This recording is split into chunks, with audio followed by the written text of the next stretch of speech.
लेकिन यहां मैं आपसे एक और बात कहना चाहता हूं। मैं पिछले 26 साल से पत्रकारिता कर रहा हूं, टीवी पर आकर आपको ऐसे ही हर रोज खबर सुना रहा हूं। इस दौरान मैंने आपको अच्छी खबरें भी बताई, बुरी खबरें भी बताई। कुछ खबरें देखकर आप उदास हुए होंगे तो कुछ खबरों से आपको उम्मीद बंधी होगी। कुछ खबर में दुख होगा, कुछ में खुशी होगी।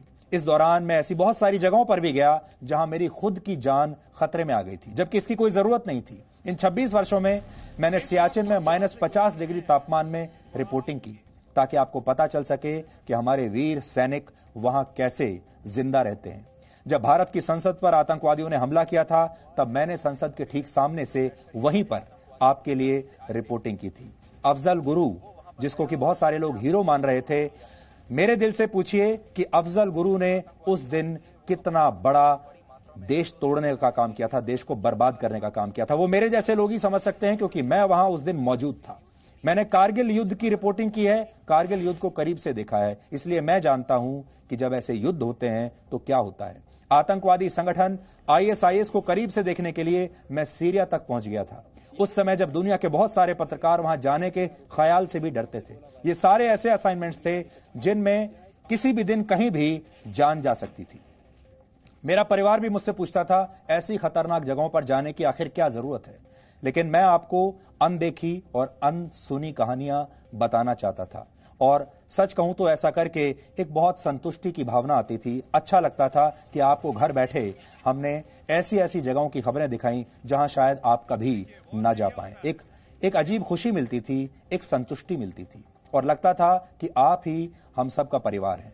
पिछले 2 महीनों से भारत समेत पूरी दुनिया कोरोना वायरस से जूझ रही है। लोग अपने घरों से बाहर नहीं निकल रहे, और इस दौरान भी मैं और जी न्यूज की पूरी टीम हर रोज दफ्तर आते हैं, बाहर भी जाते हैं रिपोर्टिंग करने के लिए, अपनी जान जोखिम में डालकर हर रोज आप तक वैसे ही खबर पहुंचा रहे हैं जैसे पहले पहुंचा रहे थे। ये जो हमारी टीम है, इनके भी परिवार हैं, और इनके परिवार वाले भी अक्सर इनसे यही पूछते हैं कि क्या ये लोग वर्क फ्रॉम होम नहीं कर सकते, क्या ये लोग भी बाकी तमाम लोगों की तरह घर में रहते हुए काम नहीं कर सकते, क्या ये लोग घर में रहते हुए अपने वीडियो बनाकर लोगों को नहीं भेज सकते। लेकिन हमने ये तय किया कि आप लोग अपने घर में रहिए और हम आपके लिए बाहर जाकर काम करेंगे। ये सब कुछ हमने किसी पुरस्कार की उम्मीद में नहीं किया, किसी पद के लालच में, किसी पैसे के लालच में नहीं किया। हमने ये सब सिर्फ आपके प्यार के लिए और इस देश के लिए किया। लेकिन इतना सब करने के बाद भी जब देश के कोने कोने से ऐसी FIR और लीगल नोटिस मिलते हैं, तो कई बार अपने आप से ये सवाल पूछने का मन करता है कि इस देश में ये हो क्या रहा है। आज मैं आपके सामने कोई विक्टिम कार्ड नहीं खेल रहा, बल्कि आपको यह बता रहा हूं कि आप सबकी जो शक्ति है वो ऐसे मुट्ठी भर लोगों की शक्ति से कहीं कहीं ज्यादा है। हो सकता है कि आज भी हमें बहुत सारे पत्रकारों और बुद्धिजीवियों का साथ न मिले, और मैं जानता हूं मिलेगा भी नहीं। बहुत सारे नेता आज चुप बैठे हैं, इनमें से बहुत सारे लोग ऐसे हैं जो मन ही मन आज बहुत खुश हैं। बहुत सारे डिजाइनर पत्रकार और बुद्धिजीवी अब तक एक दूसरे को बधाई भी दे चुके हैं। हमारी ये खबर, हम ये भी जानते हैं, विदेशी मीडिया में कहीं नहीं छपेगी, विदेशी मीडिया में कोई इसे नहीं छापेगा। लेकिन हम ये बात बहुत अच्छी तरह से जानते हैं कि आप सब हमारे साथ खड़े हैं, इस देश की जनता हमारे साथ खड़ी है। यही सबसे बड़ा पुरस्कार हमारे लिए है। आपने नोट किया होगा, हमारे देश में जो सबसे सक्षम कार्ड है वो आधार कार्ड नहीं है, राशन कार्ड भी नहीं है, कोई क्रेडिट कार्ड भी नहीं है, उसे कहते हैं विक्टिम कार्ड। ये जो टुकड़े टुकड़े गैंग है, ये हमेशा पहले विक्टिम कार्ड खेलता है, बताता है कि ये शिकार हो रहे हैं, और जैसे ही इन्हें मौका मिलता है वैसे ही ये किसी फिल्मी विलेन की तरह तुरंत हमला करते हैं। ये इनकी शख्सियत में है, इनके DNA में है।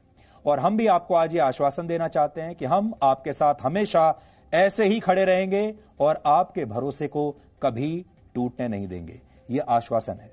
हमने सिर्फ जमीन जिहाद का ही सच नहीं दिखाया, बल्कि आज हम पूरी लिस्ट लेकर आए हैं। हम लगातार उन लोगों को एक्सपोज करते रहे जो देश को बांटने की साजिश रच रहे थे। यह सच दिखाना ही हमारा सबसे बड़ा गुनाह है, और आज हमने खुद अपने गुनाहों की एक लिस्ट तैयार की है, क्योंकि अगर सच दिखाना अपराध है तो हम बार बार ये अपराध करते रहेंगे, फिर चाहे इसकी सजा कुछ भी हो। इसकी शुरुआत इस साल जनवरी के महीने से हुई थी। तब हमने आपको पीएफआई यानी पॉपुलर फ्रंट ऑफ इंडिया का सच दिखाया था। हमने आपको बताया था कैसे ये संगठन देश में इस्लामिक राज की स्थापना का सपना देखता है। हमने आपको यह भी बताया था कैसे इस संगठन के तार केरल में लव जिहाद से जुड़ते रहे हैं और यह संगठन नए नागरिकता कानून का विरोध करने वालों की फंडिंग भी करता रहा है। यह खबर हमने आपको दिखाई थी और यह पीएफआई वालों को बड़ी चुभी होगी। पीएफआई की जड़ें केरल में हैं, इसलिए यह एफआईआर केरल में हुई। हमने आपको केरल की उन लड़कियों की गवाही भी सुनाई थी जिनका जबरदस्ती धर्म परिवर्तन हुआ था। हमने उस हादिया केस का भी आपके साथ जिक्र किया था, जिसमें अखिला नाम की एक हिंदू लड़की को धर्म परिवर्तन करके हादिया बना दिया गया था और अखिला के पिता पूर्व सैनिक होते हुए भी इसे रोक नहीं पाए। कहा जाता है कि हादिया का पति पीएफआई का कार्यकर्ता था और इसीलिए सुप्रीम कोर्ट में इस मामले की पैरवी करने के लिए पीएफआई ने 1 करोड़ रुपया हादिया पर खर्च किया था। लेकिन यह सच भी जिहादी गैंग को पसंद नहीं आया। अपने एक रिपोर्टिंग में हमने आपको यह भी बताया था कि कैसे पीएफआई के तार आतंकवादी संगठनों से जुड़े हुए हैं। पीएफआई पर किए गए इस डीएनए से ठीक 2 दिन पहले मैं खुद दिल्ली में शाहीन बाग गया था। आपको शाहीन बाग तो याद होगा। शाहीन बाग में उन दिनों नए नागरिकता कानून के खिलाफ विरोध प्रदर्शन चल रहा था और इस इलाके को यहां के प्रदर्शनकारियों ने बाकी की दुनिया के लिए बंद कर दिया था। लेकिन प्रदर्शनकारियों ने मुझे वहां पर घुसने दिया नहीं। मैंने बड़ी कोशिश की थी। आपको याद होगा मेरे ठीक सामने पीएफआई के कई दफ्तर वहीं पर मौजूद थे। मैं वहां जाना चाहता था, इन विरोध प्रदर्शनों के लिए की गई फंडिंग का सच आपको दिखाना चाहता था। लेकिन बीच में शाहीन बाग के प्रदर्शनकारी थे जो जी न्यूज को वहां देखकर नारे लगाने लगे और उन्होंने हमें आगे बढ़ने से रोक दिया, जैसे कि हम इस देश के नागरिक नहीं। मुझे ऐसा लग रहा था उस दिन जैसे अपने ही देश के एक इलाके में जाने के लिए शायद अब वीजा लेना पड़ेगा। हुआ है वो ये है कि जो पीएफआई नाम की जो संस्था है उन्होंने यहाँ के सिमी से कांटेक्ट है उनके, उन्होंने यहाँ यही इसी ठीक पीछे उन्होंने यहाँ के पते दिए हैं। उनके दफ्तर यहाँ पर हैं और उस दफ्तर के सामने ये पूरा यहाँ पर प्रदर्शन हो रहा है। और लेकिन आप अगर उन दफ्तरों की जांच करना चाहो तो आज आप जा नहीं सकते वहां पर, क्योंकि आपको घुसने नहीं दिया जाएगा।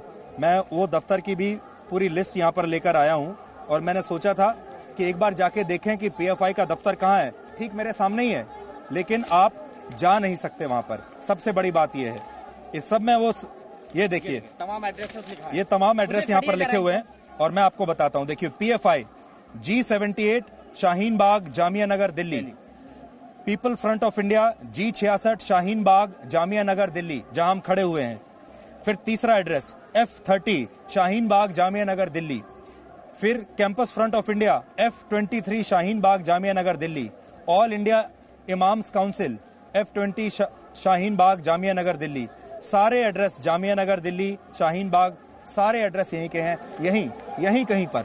लेकिन मैं तो कहता हूं अगर पुलिस भी चाहे तो जाकर आज जांच नहीं कर सकती। हमारा मकसद यहाँ पर कोई अशांति फैलाने का नहीं है। हमारा मकसद यहाँ पर सिर्फ लोकतांत्रिक तरीके से जो दूसरा पक्ष है वो आप तक पहुंचाने का है और इन लोगों का जो पक्ष है वो भी हम आप तक पहुंचाना चाहते हैं कि इन्हें क्या समस्या है, क्या चाहते हैं। और तिरंगे यहाँ चारों तरफ हम देख रहे हैं, लेकिन जो लोग पहले राष्ट्रगान पर खड़े नहीं होना चाहते थे वो आज तिरंगा लहराकर चल रहे हैं। इसके बाद इसी साल फरवरी में मैंने ग्राउंड जीरो पर जाकर दिल्ली दंगों का सच आपको दिखाया था और मैंने सबसे पहले जी न्यूज ने ही आपको यह दिखाया था कैसे ये दंगे एक सोची समझी साजिश का हिस्सा थे। हमने दंगों के आरोपी ताहिर हुसैन का सच सबसे पहले आपको दिखाया। ताहिर हुसैन का नाम लेना ही इन लोगों को बहुत चुभा। दिल्ली दंगों की जो सही तस्वीर हमने आपके सामने रखी थी जी न्यूज पर, उसकी भी एक झलक आज आपको देखनी चाहिए, क्योंकि ये जो तस्वीरें आई इससे टुकड़े टुकड़े गैंग को बड़ी तकलीफ हुई। इस बोरी को देखिए आप, ये जो बोरी है ये भी ईंट पत्थरों से भरी हुई है। इसके अंदर ये सारे पत्थर हैं, ये देखिए, और ये सारे पत्थर बोरियों में भरकर यहां लाए गए हैं ताकि पथराव किया जा सके। दंगाई जो हैं वो यहां रहने वाले लोगों के ऊपर पथराव करेंगे, अगर सुरक्षा बल आएंगे तो उनके ऊपर पथराव किया जाएगा। तो ये नफरत के पत्थर हैं जो इन बोरियों में भरकर यहां पर लाए हुए हैं। यहाँ से खड़े होकर, इस मकान से खड़े होकर फिर वहाँ सामने पेट्रोल बम फेंके गए। इन्होंने बम के गोले फेंके, इतनी बड़ी बड़ी बोतलों में पेट्रोल भर भर के हमारे घरों में फेंका है। ताहिर हुसैन की इस बिल्डिंग को खत्म किया जाए, इस बिल्डिंग को खत्म किया जाए सर।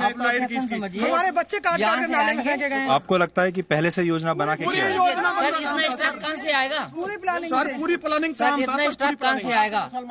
500 लोग पत्थर मार रहे हैं, हम लोग अपनी छत नहीं आ सकते। 3 दिन से घर में गए नहीं, पानी की टंकियां टूट गई हैं, पानी नहीं है, कैसे रहेंगे? मकान कमजोर कर दिए। सब ठीक है? हाँ सब ठीक है, लेकिन हालत खराब है सर। जान बच गई आपकी? बच्चा मर गया, जान बच गई, चोट लगी है सर।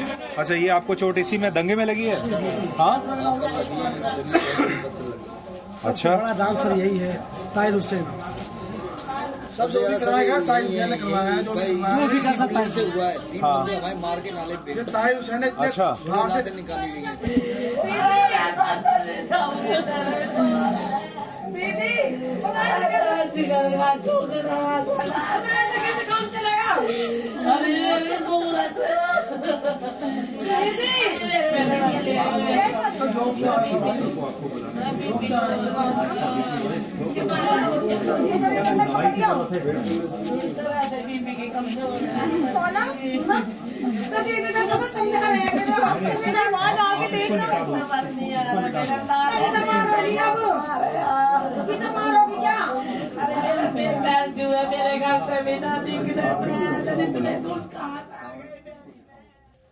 ये जो परिवार इस समय आपके सामने था, ये उसी आईबी कर्मचारी का परिवार था जिसे मार दिया गया था। और हमारे देश का जो धर्मनिरपेक्ष मीडिया है, जो अपने आप को न्यूट्रल बताता है, वो इनकी बात सुनने के लिए यहां जाने को भी तैयार नहीं था और ना ही इनकी बात देश के सामने रखने को तैयार था, क्योंकि वो अपने आप को धर्मनिरपेक्ष मानता था।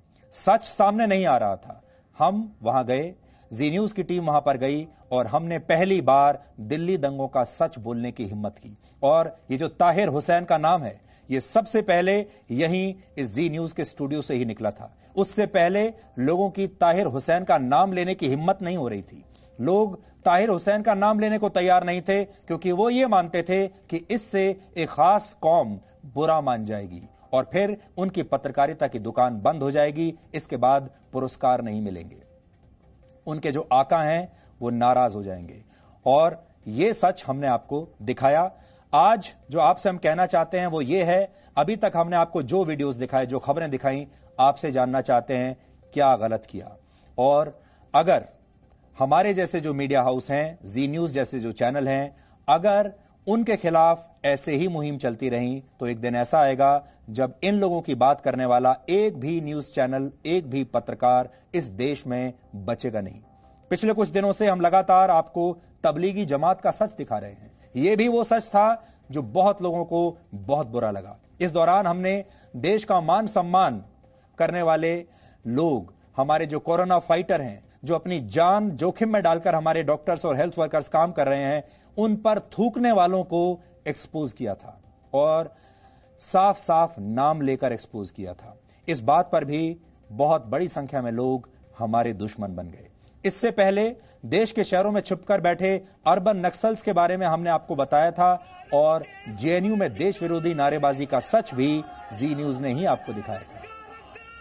लेकिन ये सारे सच ना तो टुकड़े टुकड़े गैंग को पसंद आए, ना ही अफजल प्रेमी गैंग को, ना ही देश के बुद्धिजीवियों को, ना ही डिजाइनर पत्रकारों को और ना ही राजनीतिक पार्टियों को। और ऐसी ही रिपोर्टिंग की वजह से जी न्यूज इन सब लोगों का दुश्मन नंबर 1 बन गया।